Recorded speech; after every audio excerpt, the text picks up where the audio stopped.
ala siabu jawo gar sobo kulemunu ko kharangundi mo gobe ni sabarindi ni gongo ni tolongondi ni golnyondi ni kharangundi oy mula sobo ko mu manangir nan cigi sobo ko khirsu nangir nan cigi na soni karamu man cu khiri na dingramu ru on daga taxono nga nanti ke gejange lenki dangi en palle oy mula nyame yere ana nyame kebe go bono serebe anna ko namugo ona safa wallahi kebe gar bonondi de gumundo almamini fofo go bono de bu ku yande bonon wallahi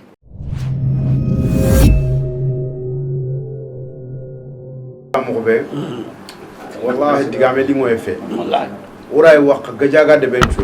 oray wax gajaga sonin kara de benchu wallahi mais soboku fo gananyo mo ga ko sonin kara dam on to wax soboku wallahi o ganari soboku khaya on ta muru nuy mena de men wori o mo shogale de muru na almami wori o gana har soboku limna mbucinen kita kandenga bi pay men adi akle nga do mo khasri ogono mo ko ngoro ga kebe simana ay jo fene soboku mu manchu wallahi aklen khana fofu marana donc almane ko ino sasa mbay mul na Kenya ko nanti soni karamu mu mallay fungono soboku sembe mais ma saxé soni karala ga fungono soboku hakle ken ko ngamul na message be lancer tiere sasa kenya soboku ko khirsu soboku gambane soro soboku debgumu soboku almamini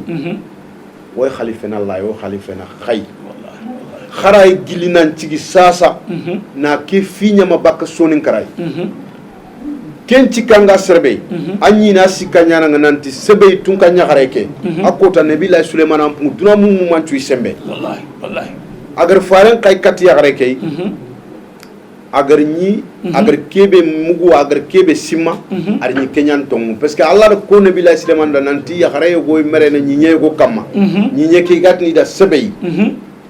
duna mu wallahi fungoni sembe me yang koto duna mu mang tuwa yang ngakilant duna mu mu e nabi la sulaiman ar kenya nyino agar faran kay tunka nyagare ke ga digamu beni yilande katte yi qur'an no se sugar qur'an qarangi regetu kem kunga ontumula na tare ko ogori seke woriyere onu mula soboku susuna famonanti ala siab jawo agar soboku gamba ne suro kuna ganu mo kebe onu mula soboku mu manangir nan cigina sonin karana ganu kundu soboku gana girnan cigi sasa sonin kara jamu sugay togo sugay na su khirti togo nanti khali onta kebe gona khawna bugu mena ko yan saqifa anki anjamun dramia tagan nako anki jamun bacila tagan nako anki jamun jawara tagan nako lenki dangi en palo yan saqifa wallahi fo gana bono serbe fo kege bono serenga sonin karano ko nyai la ko sobokun koda grina daga sagata kebe ger bonondi aga siro no bana siro kundunga aga tugene mo bana tuge kundunga wallahi awre no yan saqifa wallahi ge sundana ngeb ngoma ge sundano ku kharangano ku haklanto ku yugo ni lay bakowre mais ala bante ngoda nan sobokulante bakowre e sobokulante bakowre o ga kebe murna lamha ala siabu jawo gar soboku lemunu ko kharangundi mo gobe ni sabarindi ni gongo ni tolongondi ni golnyondi ni kharangundi oy mula soboku mu manangir nan cigi soboku khirsu nangir nan cigi na soni karamu man cu khiri na dingramu ru on daga taxono nga nanti ke gejange lenki dangi en palle oy mula nyame yere ana nyame kebe go bono serbe anna ko namugo ona safa wallahi kebe gar bonondi de gumundo almamini fofo go bono de bu ku yande bonon wallahi ahara gana ni debbu mega mo fo gana bono kay kono bono ka ko menya bono di e abono ko ya abono ka ko meke ay ko ngena responsabilité mutina kini responsabilité gumunga wallahi e ni forcé ina ndungi gene kebe sere gene kebe nan ndungi kebe sere gana ti yane kankirsen fo gana bono ka ke no ko sa e fanka ngana ri tengene koy itengene ka ko menya wallahi ina sobukun kona ngiri nan cigi na sonin karamu mu manchu kafmei on taxu on cef medan wayan saxe fabe fofo gona xanga toxo ñagani jammu ñagani lada ñagana gant gemme ser suya wona ñampay wono kitun kin mo nya saxe fabe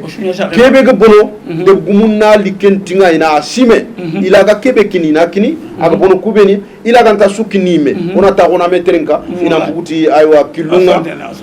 kenga kenna nya sababu ya fi kena nyeme law e sababu ko na sigi sababu sigi dingranga sonu karana ko sellele sonu karana ko jaren wallahi o ga daga mo kebe kunu sasa sorongiri iskila kanyai wallahi ke pale fo gana bono lanin ke lan no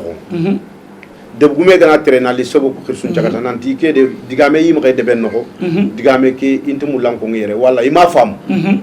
aha sobo ko imulla khado ke serenan ce fedome walla ana limu ko khadan gancinga masalan gambane soro ngana giri gana daga lan de mun jagata igama famu ig ko digame ke famu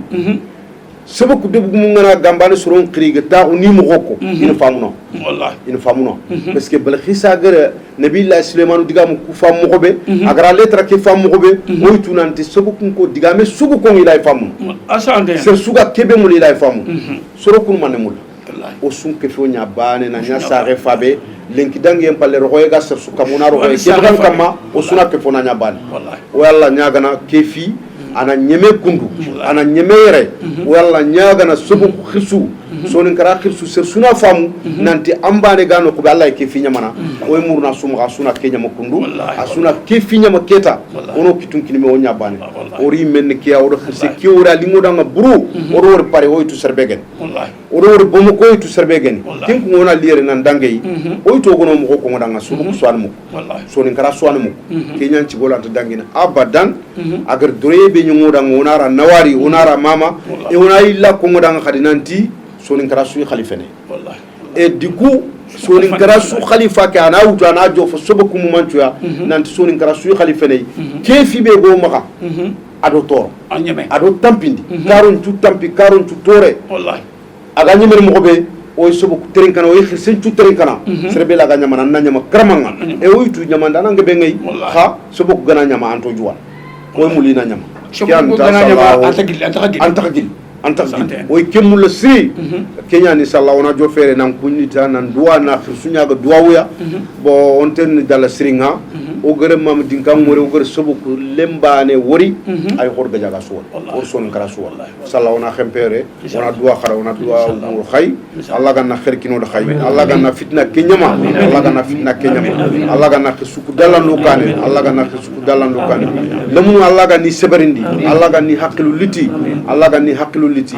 ya kharu allah ganna wido sahanya wajito allah ganna sahanya ngida khisu allah ganni tallan khisab ke bamba na sahanya ngida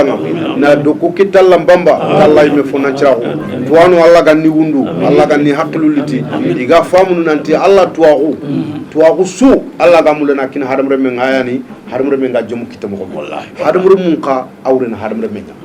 akulle wa binne wa depe wa gilewo atokon hadam remme to ko gudo jamuni ko iman kuromey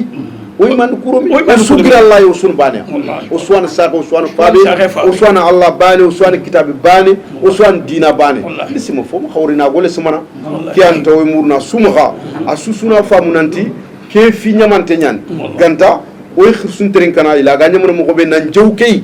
oy kemul siri allah ga nakende bari assalamu alaikum wa rahmatullahi